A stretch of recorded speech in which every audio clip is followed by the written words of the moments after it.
Hey guys, this is Charlotte, and you're watching Going In Raw. What's up, it's your girl Sasha Banks, legit boss, and you're watching Going In Raw. You like that? What's up? This is the most must-see WWE superstar of all time and his lovely, gorgeous wife. Burritos. And you are going in SmackDown Live. This is the glorious one, Bobby Roode, and you're watching Going In Raw.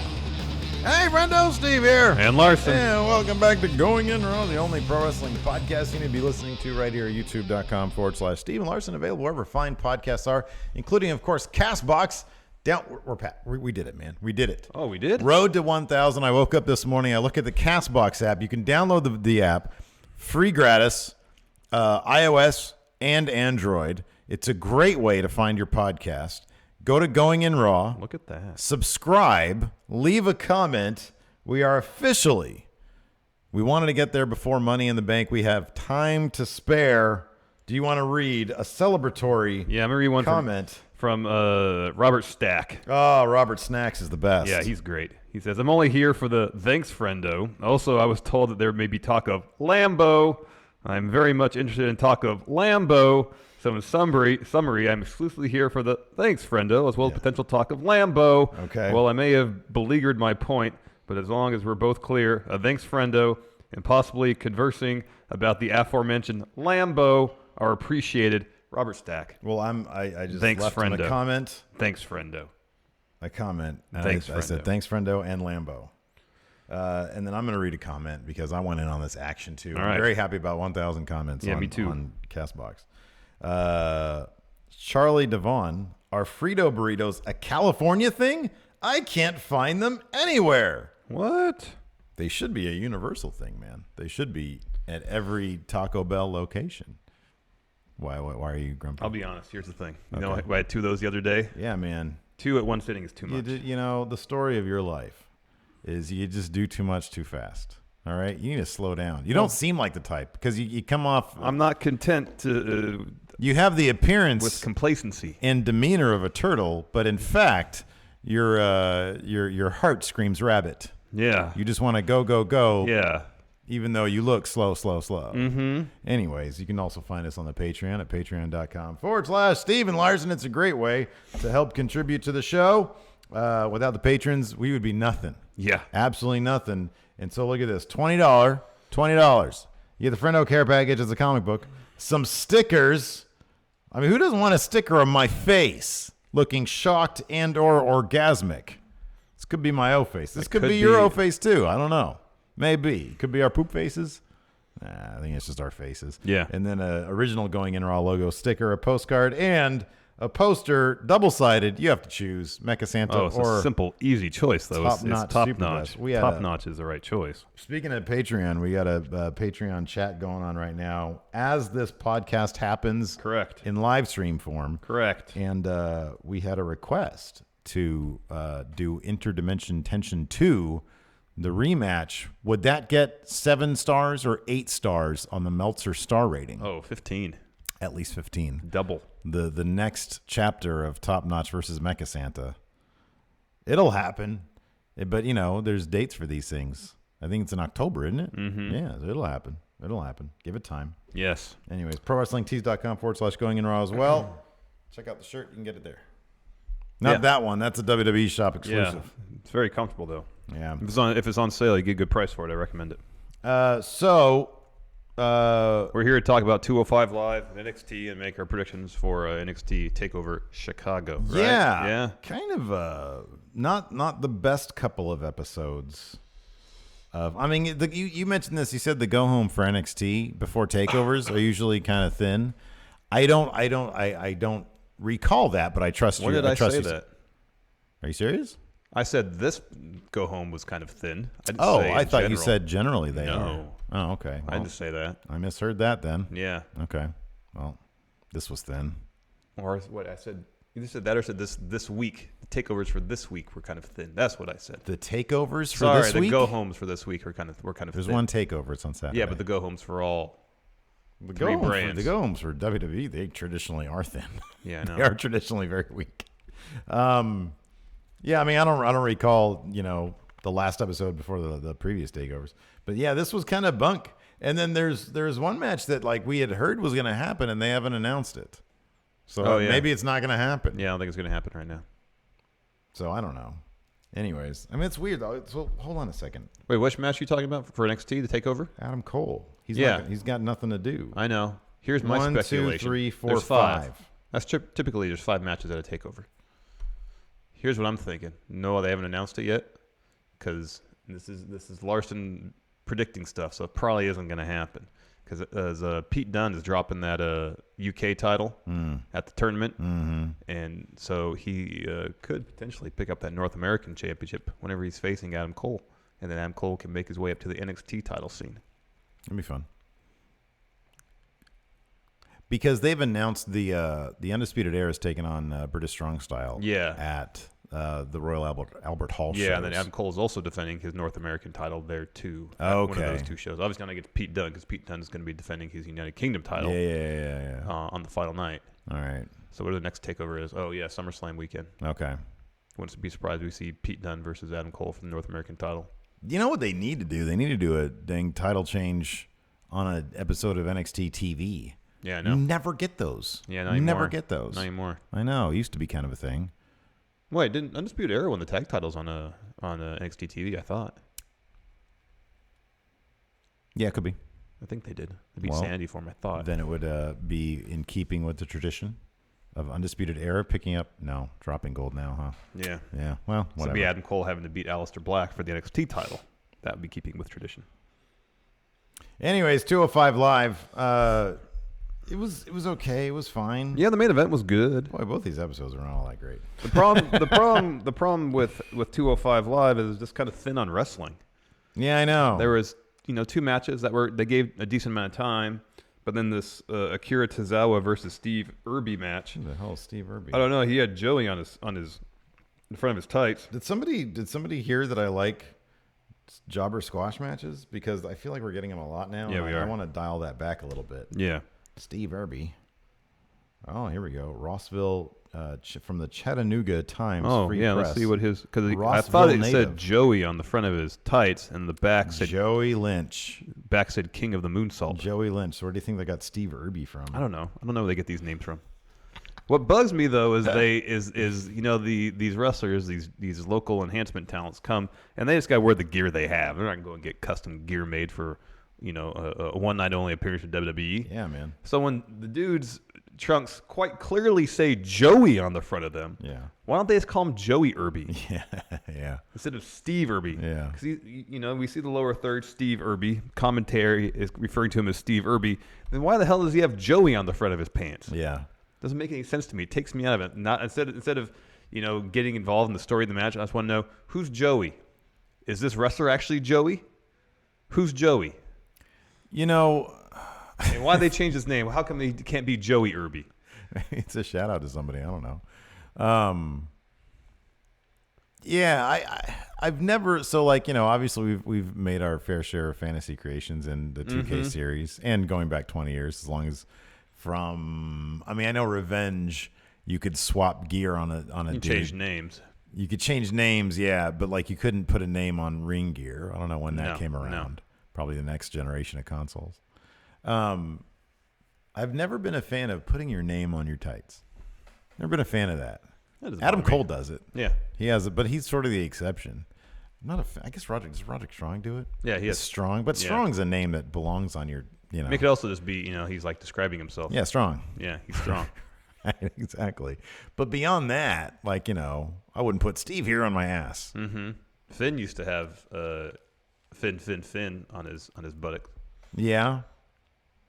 Wait, he did? Yeah, NXT. It was just like right here. Oh, okay. Kind of on the hip. Finn. I kind of remember that. I kind of on the hip buttock area. Yeah. Yeah, I'm not a fan of that anyways, but especially, dude, if you're an indie guy, don't they all commit? Don't they all talk? Don't they all chat and say hey, they're totally going to change your name. So if you're wearing your pants with your name on just it, bring a plain pair of trunks. Yeah, exactly. And they're Joey's I just had these made. I mean, they're great looking tights because Joey, trust me, they're going to call you on Steve. The back it said King of the Moonsault. It looked really nice. Yeah, I know. He spent money on it. I'll be honest with you.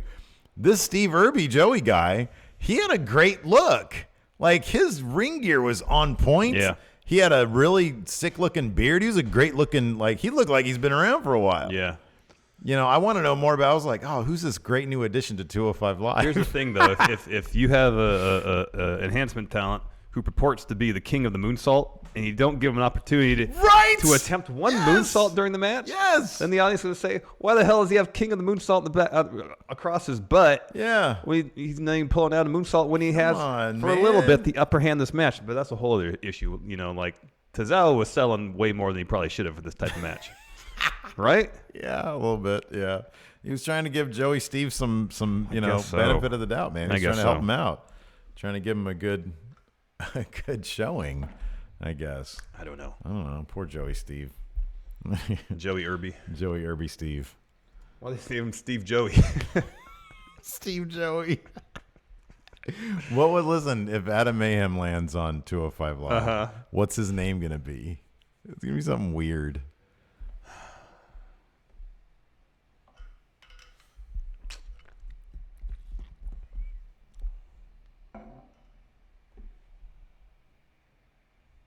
Yeah, I don't know. Like Joey Irby or like Steve. I don't know. Like, do they have a random name generator in back? Right? Yeah, that's what it feels like. Yeah, Irby. Where do they get Irby from? I have no idea. Yeah, I don't know, man. I don't know. So you can't really predict it because it seems entirely random. He says, "What about Adam Mayhem?" Okay, kid. What do you want your name to be? What about Adam Mayhem? Like they put Adam Mayhem in their name generator. It's like press a Commodore enter. 64. Yeah. It goes bloop, bloop, bloop, bloop, bloop, bloop, bloop, bloop, Yeah. bloop, bloop, bloop. Steve Irby. I know. Your name is. Your name is Steve Irby. Steve Irby. But my name's Joey. What about Adam Mayhem? All right. Anyways, 205 Live kicked off with Lucha House Party versus Brian Kendrick, Jack Gallagher, and Drew Gulak. This probably should have been the main event. They built this up for weeks now. Yeah. And it was the Lucha House Party, big 6-man tag match. I don't remember a lot from this match. Well, not every match has to matter, dude. No, I agree with that. Kendrick and Gallagher and Gulak did a brief promo afterwards. Gulak says, if you step to me, you'll tap out. Mm-hmm. There's a spot where Gulak rolled up, I think Lindsay Dorado, had a handful of tights. Yeah. Ref saw it, which hardly ever happens. Wouldn't happen later on either. So he called off the pinfall. But later on, Lindsay Dorado reverses a captain's hook from Kendrick, rolls up Kendrick with a handful of tights. The ref doesn't see it this time. Lucha House Party wins. I just feel like stylistically these teams just don't pair up very well. Yeah. Because we saw like the matches between Lucha House Party and Hideo Itami and Akira Tozawa were all pretty fun. Yeah. Yeah. Oh, yeah. Because, you're matching up. Yeah, of course. You're matching up and one exciting style of wrestling with another one. Yeah, it's not like I have an issue with ground-based wrestling. I don't. If it was Drew Gulak and two Drew Gulak clones, yeah, this would probably be pretty good stuff because then you have a very distinct difference in style. Lou Gulak and Stu Gulak. Drew, Lou, and Stu Gulak. Your name is Stu Gulak. The Gulak brothers. And like Jack Gallagher, I know he can do some interesting ground-based stuff, but like heel Jack Gallagher, apart from one match against Mustafa Ali, apparently isn't allowed to do it or just doesn't. Yeah. And then Brian Kendrick, like they tell him to wrestle ground-based, and he just hits people. Oh, yeah. There's no technical. Because you hit somebody, you're supposed to hit the ground. There's no, like he just does cross faces and stuff. There's no like he's not showing off his technical abilities, and that's what I expect from this pairing of Drew Gulak, who I know is an accomplished technical wrestler, Jack Gallagher, who I've seen do some interesting technical stuff, plus he has an MMA background, and Brian Kendrick, who's been wrestling for 20-plus years. Yeah. I'm sure he knows his way around the ring in terms of working technical. Yeah. Like, really let them do it. Yeah. Like, bust out some not everybody's Zack Sabre Jr., obviously, but let them get creative with the joint manipulation and putting people in weird holds and stuff. Yeah. And really give us a stark difference between Lucha House Party and this ground-based team. Yeah.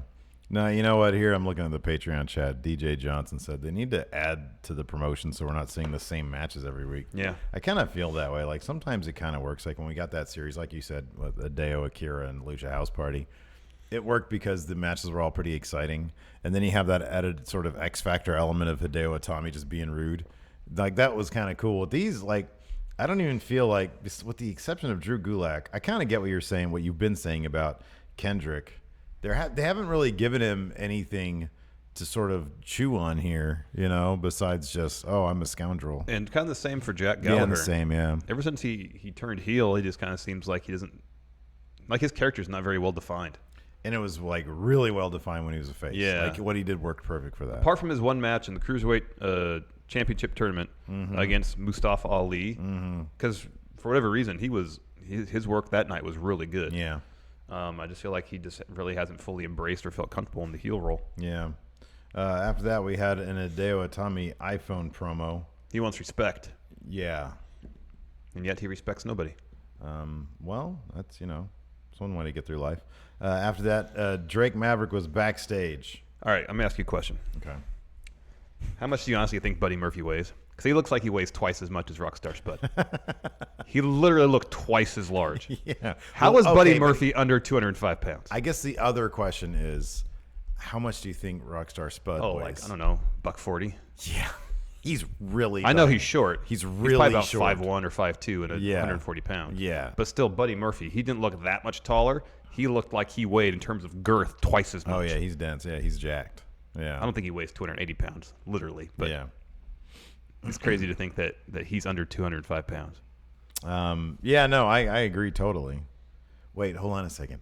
I'll be honest. I missed this. What happened? Buddy Murphy comes in and says he wants a piece of... they say Buddy Murphy's 5'11", 203. Buddy Murphy wants a piece of... Mustafa Ali. No. No, Hideo Itami? Yeah. Okay. And Drake says, well, so does Mustafa Ali, but, tranquilo, have some patience. Everybody will get what they want. Yeah. That was pretty much it. Oh, okay. So why are you bringing up the weight thing then? Just because I noticed it was like Buddy Murphy looked massive. Oh. That's it. Oh, so you think they've basically given them hey, we're not going to do the weigh-in thing anymore. So, just get jacked. Well, I always kind of felt that they were being a little generous with the scale I know. Rockstar Spud's 5'4", 140, so I got the weight right. Wow, good job, Mel. Good eyeball. And they say Buddy Murphy, at least on Wikipedia here, is 203. So it's a 63-pound difference, but it looks like a heck of a lot more than that. Yeah. No, he's friggin' jacked, dude. Yeah, they probably told me, we're not going to, they're like, don't gain too much, but, we're going to ease up on the whole weight storyline. Yeah, we're going to stop the whole weighing in aspect of it. Yeah. Anyway, what followed that was a Mustafa Ali iPhone promo. I did see this. This was cool. Yeah, he's great. No, he's fantastic. There was that awesome story. They brought this up on the broadcast. Oh, yeah, where he gifted some girl had some health issues that required her to wear some sort of mask, right? Yeah. And I think she wrote to him, or he heard that she wished that she had something that, that cool, like the LED stuff. Yeah, so he sent her. Yeah. His. Oh, man. Seems like a good guy. No, he seems like a great guy, man. After that, we had Akira Tozawa versus Your Name is Steve Joey. Joey. Your gimmick is King of the Moonsaults. Your gimmick is King of the Moon. Moon Salt. Oh, man. Anyways, yeah, we talked about this a little bit. It was basically a jobber squash match. This is usually the jobbers aren't as defined. Jobber match, but I wouldn't necessarily call it a squash match. Oh, I don't know. It was pretty quick. It was pretty quick, but Steve Joey got a lot more offense than I thought he was going to. Well, I know. So, I mean, isn't the point of this match to show like Akira being dominant? Yeah. But I don't. He won, but I wouldn't necessarily call his victory dominant. Yeah. Well, maybe they're trying to. Maybe they're floating like a test balloon on Steve Irby. Could be. Yeah. Could they're be. Like, hey, he came in. They're like, wow, this guy looks. How old are you, kid? Like 35? You're like, yeah. No, I'm 22. No, I'm 23 years old, man. Triple H. You look like you could kick somebody's man, ass. You seen the Steve Irby guy? My name's Joey. Yeah, you seen Steve Irby over here? You see Steve Joey over here? You seen Steve Joey over here? This guy looks like he can kick some real ass. That's the only thing that matters anymore. So let him get a little offense in, see how people like him. Anyways, Akira Tozawa picked up the win. So. Yeah. Next, we had a Lio Rush promo still in his Penthouse. Penthouse. I am a 23-year-old. He didn't say that, though. Piece of gold. He didn't say that, though. No, he didn't. He spent a lot of time. He was still fondling his balls, though. The hourglass And he spent balls. a good while staring at his watch. With a giant smile on his face. I liked his Adidas tracksuit, too. Yeah, that was cool. That was really cool. No, I like Leo Rush. He's rad. Yeah. And he was like, how is it? He's like, I'm starting to just do Samuel Jackson with him. How is it? I wasn't in the Cruiserweight Championship. They've had two tournaments without the best cruiserweight in the world. without the best Cruiserweight in the world. Anyways, yeah, Leo Rush, he can't get there soon enough. To be honest with you. I know. They desperately need. Could you imagine just Leo Rush taking on all of Lucha House Party? Oh, that'd be great. Great. Oh, Tony Nese promo. He and Buddy Murphy are buds. They're friends. Yeah, they're training friends. partners, they say. Yeah, they're like, we're both getting jacked. Body guys. Yeah, we're both body guys. We're only going to get bigger physically so that it's completely out of the realm of possibility that we're under 205. Yeah. TJP iPhone promo. He kind of rushed through this one. But it was good. It was okay. His promo delivery is way better than it was a year ago. That's true. He was, again, saying that if he's not going to be appreciated on 205 Live because he didn't have a match that night against any sort of competition. Yeah. He didn't have a match at all. Once again, the crews are great. Maybe he'd be appreciated on another show. Yeah. Well, I hear Impact's hiring. Well, he was there at one point. He was Suicide. Mm-hmm. That whole thing with Hulk Hogan. Yeah, I don't know where that's going to lead. Probably nowhere. Probably nowhere. But it's they gave him 30 seconds, so that's cool. Our main event was Mustafa Ali versus Tony Nese. Good match. Buddy Murphy joins Tony Nese at ringside, and pretty much immediately, right before the match starts, I think right as the bell rang, Buddy Murphy got in the ring behind Mustafa Ali. Tony Nese in front of Mustafa Ali, kind of cornering him as if they were going to beat him up. Cedric Alexander comes down, evens the odds. Match takes place. It's the dream. I had it all. Decent enough match. Mustafa Ali always puts on fun matches. Yeah, no, he does. There's really some fun spots here. There is one time when there's one cool moment when Tony Nese freaking just threw Mustafa Ali into the ring post on the outside. That was rad. Yeah. Because Mustafa Ali can sell like nobody's business, man. Oh, yeah. So good. We got on one of those cool, what do they call them? The DDT things? Oh, tornado DDT. Tornado DDT. Yeah. I wanted to call it a hurricane DDT. Man. Anyway, so yeah, that was fun. But Mustafa Ali eventually picked up the win with an 054. Yeah. No, it was cool. It was a really good match. I like Tony Nese a lot. And then after the match ended, Mustafa Ali got on the stick and he said, I want Hideo Itami and I want Buddy Murphy. Triple threat. We all want to rip each other's heads off, so give it to us. And Drake Maverick, backstage during interview, I think it's a great idea. said, sure thing. We'll do that next week because we don't get to be on pay-per-views anymore. All of our good blow-off matches are here on 205 Live. We'll make some 205 Live must-watch television then. I know. I forgot it was to number check. 3 in the ratings last week, You right? checked? Oh, no. No. Last week it was, So I want to see what last week's was. I'm going to check right now. All right, while you do that, I will move on to NXT. Yeah, so Morrow's not going to be a takeover. It's saw. going to be Vic Joseph. I was hoping it'd be Tom Phillips. I know. But it's going to be Vic. I like Vic Joseph. He's good. I kind of don't notice him, which is good. I like that. NXT kicked off with War Raiders versus a couple of enhancement talents. Yeah, they need to go to Maine tomorrow. Ricky Martinez and Justin Storm. Wasn't much of a match. This was a squash match. This was a total squash match, and it really didn't belong on TV, to be honest with you. War Raiders won with Fallout. Either put War Raiders in a thing. Well, they called out Don't. TM61, the Mighty, Oh, yeah. at the end after the match. So they'll finally be getting to their first program. I would have preferred a little film segment with him. Yeah. Maybe cosplaying at the Renaissance Fair. No, they shouldn't. That's what they did last week with Lars Sullivan. Have War Raiders in the ring, beating everybody up. TM61 walks in through the door, sees what's happening. Walks away, yeah. Yep. That'd have been great. That'd just be the Mighty's thing. They walk in, saying, nah, walk out. Next, this was great. Undisputed Era hanging out in the parking lot. Yeah, man. And then Adam Cole realized that they were number 4. Wow. There we go. Nice. Adam Cole realized they were being photographed. Yeah. And he goes, what's that camera doing here? It was like an Adam Baldwin paparazzi moment. Yeah. Yeah. He says, you only film if I say you can film. And then he ran them off. Yeah. Next, extended Johnny Gargano Tommaso Ciampa video package recapping their feud. Yeah, they did sort of like a sit-down, head-on interview thing or face-on interview thing with both of them. That was kind of it was effective. Enough, I guess. I don't think it was as good as the Ricochet Velveteen Dream one they did a couple No, weeks back, no. which was outstanding. Yeah, that was really good. But this was okay. Yeah, there really wasn't much going on NXT. No, there wasn't. We had EC3 versus Cassius Ono, which Was this like did they have like a 5-minute time limit or something? I something. felt This like really was should have super main quick. evented its own show. Yeah, I know. Give this match 15 minutes. I know. Give this match a long time, or put it on like the kickoff. They don't do kickoffs. They do like dark matches at takeovers, Yeah. and they air them on TV the next week. Well, I don't know. Put this somewhere. They're going to do Bianca Belair, Dakota Kai, and then War Raiders, TM61, The Mighty. Oh, Shoot those 2 matches before TakeOver. okay. Well, that's cool.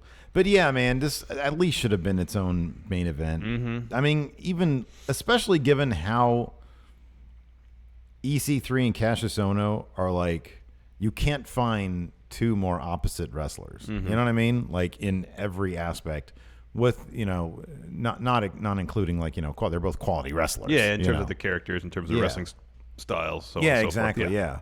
And so they could have built like a really fun story with this. Like you see EC3's penthouse, which is just Leo Rush's penthouse too. But then, and then you see like wherever Cassius Ono lives, like just some freaking house or something. I don't know, an apartment. A humble little abode somewhere, yeah. Exactly, yeah. Build it up through the characters, because their characters are freaking great. I know. Like I want to see more of both these guys in their surroundings, and instead it's just EC3 showing up, And beating Cassius Ono in about 5 minutes. Yeah. That was a bummer, man. Either send Cassius Ono to main. Like, do something, man. I know. Do something. Let him have his moment. Bianca Belair versus Aaliyah, I know she's been like a heel for a little while now, but I always forget that she's been a heel for a little while now. Yeah. So when she shows up acting all heelish, I'm like, okay. But then Bianca Belair's a heel also. Yeah, I know. So she's like bigger heel. This is pretty much a squash match. Yeah, this is pretty much a squash match, yeah. Belair is strong as hell, though. Oh, yeah. Man, all that And fast. She's super athletic. deadlifts, like she's like deadlifting the hell out of Aaliyah, doing all sorts of She did stuff. that to Candice during their match, too. Yeah. Her finisher it's not the reverse powerbomb anymore. is it? No, it's kind of like a reverse Death Valley driver. Yeah, that's better. Yeah, it is. That's way better. So that's cool. Gets him up in the torture rack. After that, so yeah, Bianca Belair won. After that, we had a decent little Shayna Baszler. It was Nikki kind of, Cross it got a little corny at moments. video package. Yeah. I honestly didn't really pay attention to the video package. It's like Nikki Cross kept on, like having a Queen of Spades card. And like there was this one point where it was on fire, and as the fire started to burn down the car, they did like a wipe to Shayna. It got a little corny. It's like me, instead of worrying about the story beats, I'm here like from a production aspect. It's like, oh man, this is an undergrad who put this together. Yeah, right. Yeah, exactly. I got my finals coming up, man. What are you gonna do? I'm gonna do this NXT thing. Oh man, I don't know what transition do. How about a wipe? I'm gonna do a really like a star wipe. Oh, I should have thought of that. Well, no, because see, there's this fire burning, and it's like in a circular pattern, so you do like an iris wipe. That's what you do. That's what you do in Irish. Just wipe. feather the edges so it's not a hard edge. Yeah. People might not. It'd be cool, man. Do you know how to use the lens burning filter? What is that? Like the lens burns off? Oh yeah. The light. No, the film burn. the What light is it? flare ones. Yeah. Yeah. I like that one. Dakota Kai interview. Yeah, Bianca Belair confronts her and says, Why? Yeah, she's more mad at the interviewer. Why are you interviewing her? I'm the est. "Yeah, I'm the greatest, the bestest, the fastest, the strongest, the best." meat est, the hamburger est, and all the ests. Anyways, she says, I'm the wrestler "I'm better est. than you. You were scared by Shayna Baszler. I want to take you on next week." Yeah. And then Dakota Kai was like, "Look, I was afraid of her. I don't even know who you are." So yeah, it should be fun. Bianca Belair's got to win that, right? Oh, yeah. She's gonna start tearing through people. I Oh, think. yes. Yeah, I like her a lot though. Next, we had Kyle O'Reilly versus Peter Dune. I was surprised that the Undisputed Era didn't come out with him. They were just sort of hanging back. Yeah. Until, they needed to come out. Yeah. But by then it was too late. Yeah, he did his guitar thing, though. Mm-hmm. This is a really good match. You get Kyle O'Reilly and Pete Dunne. They're not going to put on a bad match. No. So it was a lot of fun. I mean, they're both really gifted technical wrestlers. And that's what it was. A lot of that stuff. A lot of Pete Dunne's joint manipulation. Small joint manipulation stuff. And then Kyle O'Reilly countering with his MMA-influenced mat work. Yeah. Those elbows that Kyle O'Reilly was throwing towards the end, those were stiff. Yeah. That finish was great, where Kyle O'Reilly was hitting Pete Dunne with elbows, and Pete Dunne wouldn't let go of hand control. Mm-hmm. And so Kyle O'Reilly dug in Pete Dunne's mouth, threw his mouthpiece out, and was about to deliver another elbow when Pete Dunne stood up, broke the fingers, right to the bitter end, picked up the win, retaining the United Kingdom Championship. Fun match. Afterwards, Undisputed Era comes out, attacks Peter Dunne, and which, of course, brings out Lorcan and Birch. Everybody brawls. And we're getting, of course, Undisputed Era versus Lorcan and Birch at TakeOver. Ooh, no more. Aleister Black came out, delivered a promo. Pretty short, and then Lars Sullivan came out and just destroyed him. Yeah, pretty much. 3 freak accidents, took him over to the announce table, put him on top, held up the NXT title, said, "I'm going to beat you," or something like that. Lars Sullivan. He grabbed my foot. You gave me 3 many freak accidents. At first it was just 1, then it was 2, then it turned into 3 many. So next week at TakeOver, I'll be taking you for an ice cream truck ride. I'm going to sprinkle you with pain. Oh, my goodness. It's going to be a cold day in hell for you, Aleister Black. Lars Sullivan, you mean? I mean, Lars Sullivan. All right, let's do our TakeOver predictions. There's only 5 matches announced. Who screams for... Who screams for ice cream? You're going to scream for ice cream.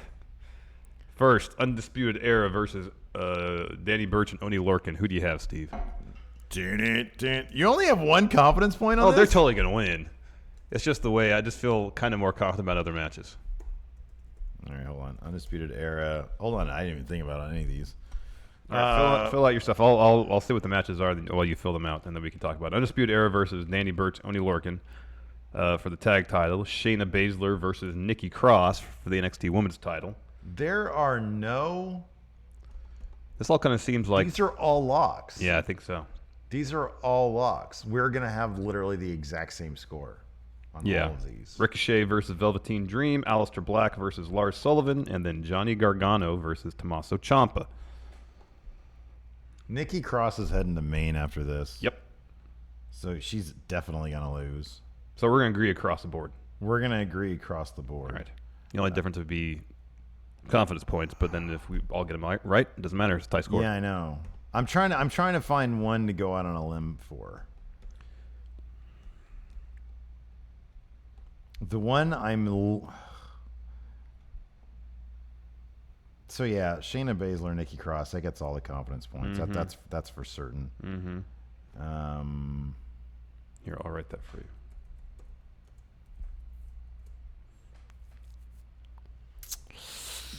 No, they're not going to have Ricochet lose his first pay-per-view, his first TakeOver. Solo match, yeah. How many confidence points? I mean, same as you, I guess, 4. Aleister Blackson. Well, I'll give that. No, you know what? I'll do this. I don't know. I'll put it this way. I am more confident in Aleister Black winning than I am Ricochet winning. All right. Gargano is going to lose. I don't know why I do that. Ciampa's going to win. Interesting that you have Undisputed Era with the least amount of confidence points. I'd actually give 1 confidence point to Ciampa. I'm going to give 1 confidence point to Ciampa. I'm going to give 2 confidence points to Ricochet because I could see them doing something kind of weird. Oh yeah, with Ricochet, Velveteen Dream, because possibly. I think they're really, really high in Velveteen Dream. Yeah, and I don't think I'll do this, man. I'll do this because you're right about all these. Ricochet is going to win. Aleister Black's going to win. Ciampa's going to win. Shayna Baszler is going to win. Undisputed Era is going to win. I will, because there's no stakes here. I'm going to say Velveteen Dream. Right. wins. Because they can and should continue this feud. Yeah. And so I think it'd be stellar for them to have a shocking first. Because who stood tall? Ricochet with the big flippy thing. That was also like 3 weeks ago, though. Yeah, that's true. That's true. But, you know. I mean, they basically telegraphed Aleister Black winning, courtesy of Lars Sullivan's beatdown. Oh, for sure. On the go home. How many, let's say, how many black masses is it going to take? 3. 3? Oh, we'll differ there. I'll say 2. All right. Well, hold on a second. He didn't even get one off. No. I'll say it just takes one. All right. But he actually gets it off.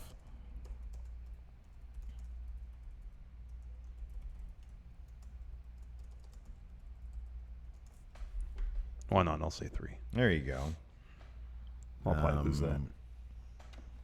So, yeah. But that's, there's not a whole lot of... No. Not a whole lot of differing there. No. Questions.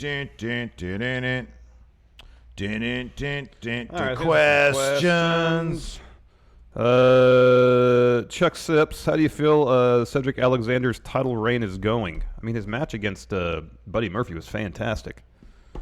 I just wish they'd give him more character stuff to work with, but I've been saying that for a year and a half. So 205 Live, one of the good things about 205 Live, I'll put it this way, it's a double-edged sword. It seems to be all exclusively about the chase in 205 Live, which is totally fine, but it leaves the champion with nothing to do. I know. It's like, okay, we're going to figure out who's going to be next in line. There's never any rematches. Yeah. It's just who's next for the champion to fight, and then he does that. Yeah. Which, makes for fewer but higher quality matches with the champion, Cedric Alexander. I mean, that one against Buddy Murphy was great. Outstanding. Yeah. Who do you see coming out of the triple threat? It's got to be Hideo. It's got to be Hideo Itami, right? Yeah. I mean, with this friendship between Buddy Murphy and Tony Nese, it seems like they're going to segue into the whatever kind of tag division they have. And oh, you think that's going to be a thing? Yeah, I wouldn't be surprised. Them versus Lucha House Party would be great. Do you think they need a third guy, though? I mean, it feels like that's the direction they're going. It kind of does. Trios. It kind of feels like that, but I don't know who that third guy would be. Yeah, me neither. I don't know who the third body guy would be. Yeah. Yeah, it's got to be Hideo. Braun's grappling hook. Vince says we are doing another Brawl for All with the winner facing Brock Lesnar at SummerSlam. Who wins, and who does WWE plan on winning but gets knocked out? Who's going to be the Steve Williams? Let's have an 8-man field. Let's put... they wouldn't have Nakamura in there. Okay, so... Trying to think of wrestlers with some sort of fight background. Rusev did MMA, didn't he? He's trained in kickboxing. Both the Authors of Pain guys? Just one. Okay. So he'll be in it. Okay, Author of Pain guy. Apparently they've just been dealing with visa issues. Yeah, I saw that. That's interesting. Yeah. Oh, well, Bobby Lashley. He's got to be in it. Oh, God, yeah. He's probably going to win the damn thing. Yeah. So Lashley, Brock. Well, Brock's the main boss. He's the Butterbean. So we'll say Lashley, Nakamura. How about you bring in Alberto Del Rio? Bring in CM Punk. He wouldn't even win a WWE Brawl for All. Probably not. But like if we're talking about Brock and the Bobby Lashley, you can't really put. I guess you could put like Jack Gallagher in there. He'd just be so small compared to. Oh, it'd be such a throwback to the original days of like UFC when people were getting faces ripped off. Jack Gallagher. You love talking about that. It's the best. It really is. I just love it because you remember it too, and we didn't even know each other back then. That'd be great if Chris Jericho was in it. Apparently, he's not afraid of anybody. Yeah, man. Chris Jericho. Well, yeah, that's sort of the thing too. It'd have to incorporate backstage badasses. Oh, Joe. Oh, yeah. That's 5. We need 3 more. Who in NXT? Kyle O'Reilly. Yeah, makes sense. That's 6. 2 more. Let's see here. What about Fabian Eichner? What's he done? Didn't he do some real fighting? Oh, I don't know. He looks like a fight. He looks like a freaking walking affliction shirt. Fabian Eichner. I'm just going to guess that he did. He's in it. Okay, hold on. No. What did he do before that? How old is he? He's 27. Made his debut 20. Okay, well, I don't know. Maybe not. Anybody else has done some real fighting? I think it's Razar that has the MMA background. I mean, you can put Jason Jordan in there. He's at least a collegiate wrestler.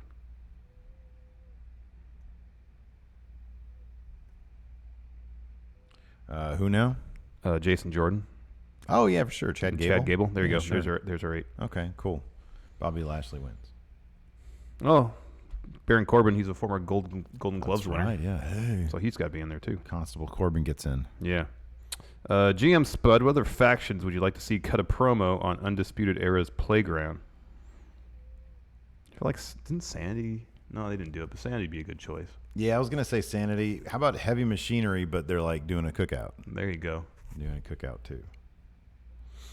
Broken Steve, it seems as though they are making Leo Rush a big deal in 205 Live, as they should. My question is, does Leo Rush go right to the title scene, or does he have squash matches for a month to get the crowd used to him? Listen, he is a 23-year-old piece of gold, okay? Gold is the optimum. It's gold. Yeah, Yes. straight to the title Straight scene. to the title scene. No match, no number one contender. He's just in. Just in. He's in. I think we're getting predictable. Perry Swift here says, is anyone else slightly excited for Steven Larson dissecting why the jobber in the Tozawa match had Joey written on his trunks despite being called Steve Irby? Well done, Perry Swift. Yes. You got a good 20 minutes of that today. Yeah. To kick off the show, no less. Didn't even have to wait for it. Woken Minato, what would you guys prefer for 205 Live? A tag team title or a trios title? Trios would be great. It's different. But do them all, not exactly Tornado, but New Japan / Lucha Libre rules. Mm-hmm. That you don't need to tag if someone gets out of the ring, then another member of that team could hop in. Mm-hmm. I think because it keeps the pace really fast. Nicholas Grosskirth, how many 5-star matches? He wants this for a prop bet. How many 5-star matches will we see in Chicago? I don't think we're going to see any. I think Ricochet Velveteen Dream will get 4.5. Yeah. I think it'll do 4.5. I don't And think it's gonna be Ciampa 5. Gargano will be good, but I don't think it's going to be 5 stars. So 0. 0. Steve Klain, what's Ciampa's ceiling when he goes up to main roster? I mean, he's a great heel. He's got such a great look. I think he needs to be on Raw. Mm-hmm.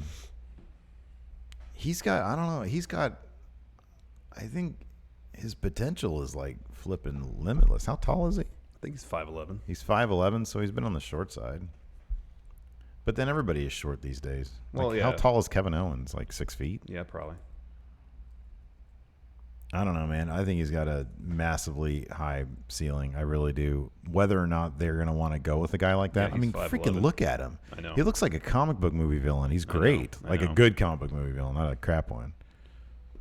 I like Sinestro. Alex C says Ciampa could be the third body guy on 205 Live. I don't know. He got a. I don't want him on He 205 Live. dude. transcends body guy. I don't even want him on 205 Live.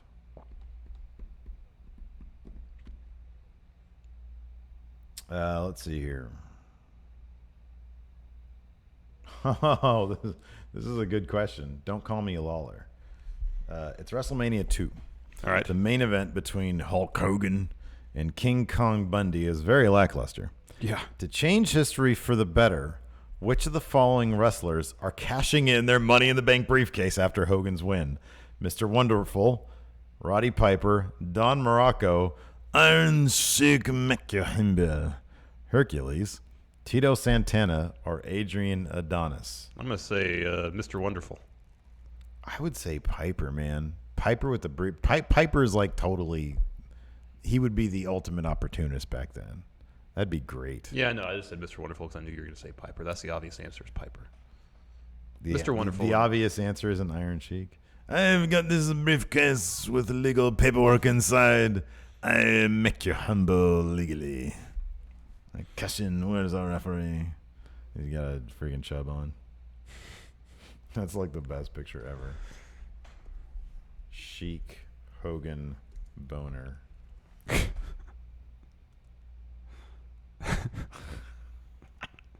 What the heck? That's the dude. You can see like the friggin' head, man. And he's like looking down at it. Like, don't you do a quick tuck? Like, don't you like put it up? You'd think so. Don't call me a Lawler. If Daniel Bryan and The Miz will be feuding over the WWE title soon, do you even give the title to Nakamura this weekend to essentially be a transitional champion? I don't know, man. What you said in predictions is absolutely exactly correct. It's a last man standing match. It's tailor-made for a cash-in. It's tailor-made for somebody to be down on the floor, completely unconscious, while somebody else takes their sweet damn time trying to communicate to the ref, yes, I'm cashing in now. Stop asking me. Someone in the comments for that video made a point saying, well, if Nakamura and Styles are laid out on the floor, then someone can't cash in. But we've never stand them up. Well, no, because I guess, traditionally all cash-ins have happened in the ring. Yeah. But no one's tried to cash in during a gimmick match like that. Yeah. So if they're cashing in saying, I'm making this a triple threat, I'm adding myself to this last man standing match, then it should be cool, yeah, regardless where they are in the arena.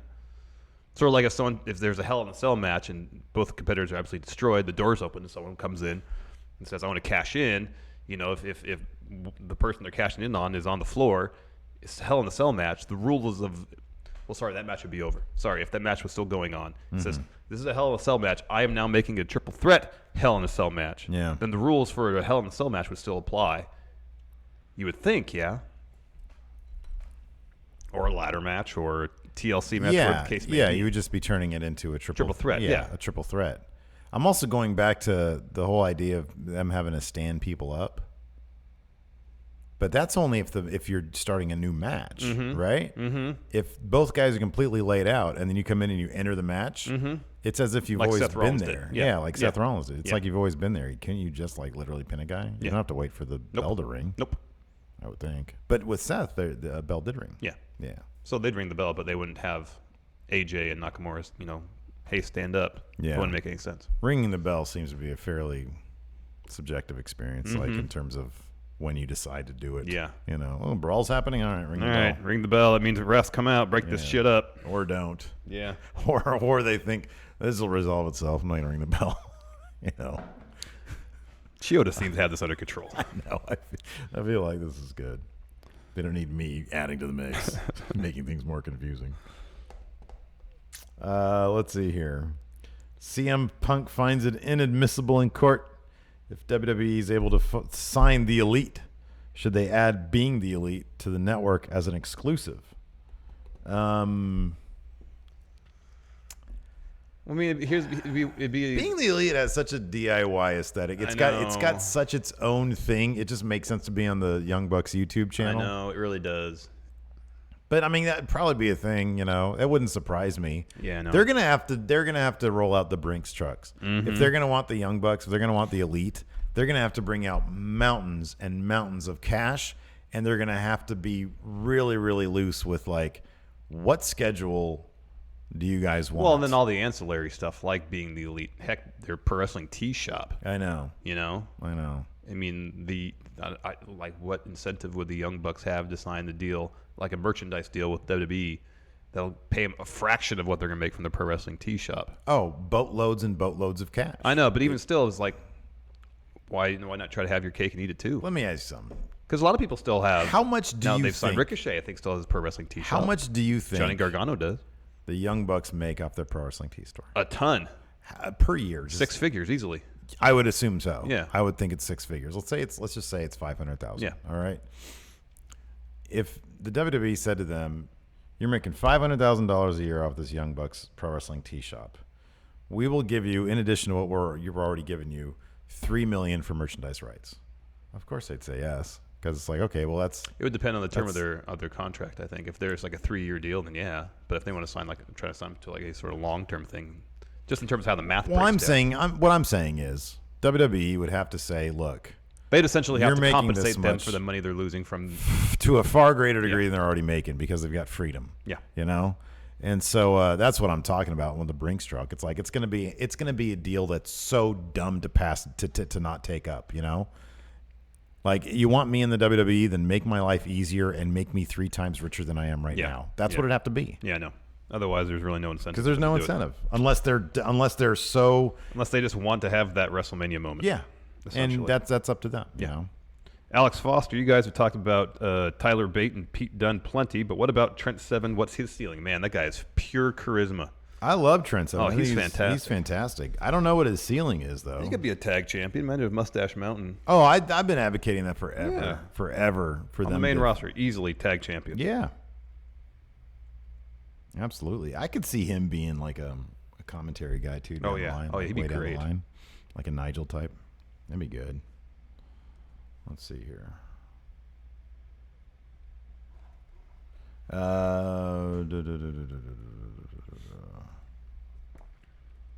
Sean Izzo, does Kyle O'Reilly have a higher ceiling than tag champion in NXT? It's perpetual tag champion on main roster. Mm-hmm. Him and what's his face? The old timey guy, Bobby Fish. Yeah. Or Roderick Strong, whatever they want to do with that. Cedric the Man Kent, will there be any call-ups after Money in the Bank? I'd rather any NXT talent stay there because the main roster ruined a lot of them. No, there might be a couple after SummerSlam, but I would be surprised if they're ready after Money in the Bank. Yeah, me too. They're not at the point where they're doing that yet. No. Mike Demopoulos, how the hell are we supposed to boo the Undisputed Era? I don't know. They're so damn entertaining. Oh, I know. I can't. Gosh, they're so good. Can't do it.